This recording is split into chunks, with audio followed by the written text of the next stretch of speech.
আমি মোহাম্মদ ফরিদুর রহমান। আমি আমার নিজের লেখা একটা কবিতা আবৃত্তি করছি। আমরা বাঙালি।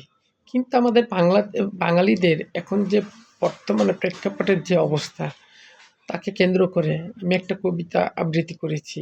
আমার কবিতার নাম 'জাতির কাছে প্রশ্ন'। ছি বাঙালি ছি!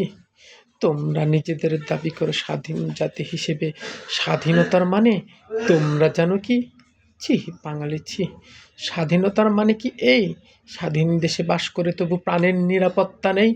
তোমরাই কি সেই জাতি যারা মাতৃভাষার জন্য প্রাণ দিয়ে পেয়েছিলে মান? আবার তোমরাই সে মানকে আজকে দিলে বলিদান? তোমরাই কি সেই জাতি যারা ৯ মাস যুদ্ধ করে লক্ষ প্রাণের বিনিময়ে এনেছিলে স্বাধীনতা? তবে স্বাধীন দেশে এখনো মানুষ মরছে কেন? এ কোন নিষ্ঠুরতা? তোমাদের খেলনা কি বন্দুক গুলি? তোমরা খেলো কেন তবে মানুষের রক্ত দিয়ে হোলি? তোমাদের মনে কি একটু দয়া মায়া বলতে কিছুই নাই?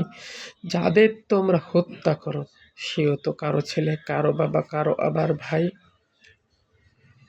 তোমরা দেশের রক্ষক হয়ে ভক্ষক হও যদি, তবে জাতির কপালে দুঃখ দুর্গতি থাকবে নিরবধি। আর কতকাল ভাসবে বলো এদেশের আকাশে ছেলেহারা শত মায়ের কান্নার চিৎকার? আর কতকাল ভাসবে বলো স্বজনহারা শত মানুষের হাহাকার? তাই আজ দলমত ভুলে নির্বিশেষে এসো সবাই একসাথে পণ করি, একসাথে থেকে এক হয়ে মোরা সুস্থ সুন্দর একটি নতুন সমাজ করি। তবেই যেন রক্ষা পাবে স্বাধীনতার মান, তবেই যেন সার্থক হবে ৩০ লক্ষ শহীদের বলিদান। আসসালামু আলাইকুম।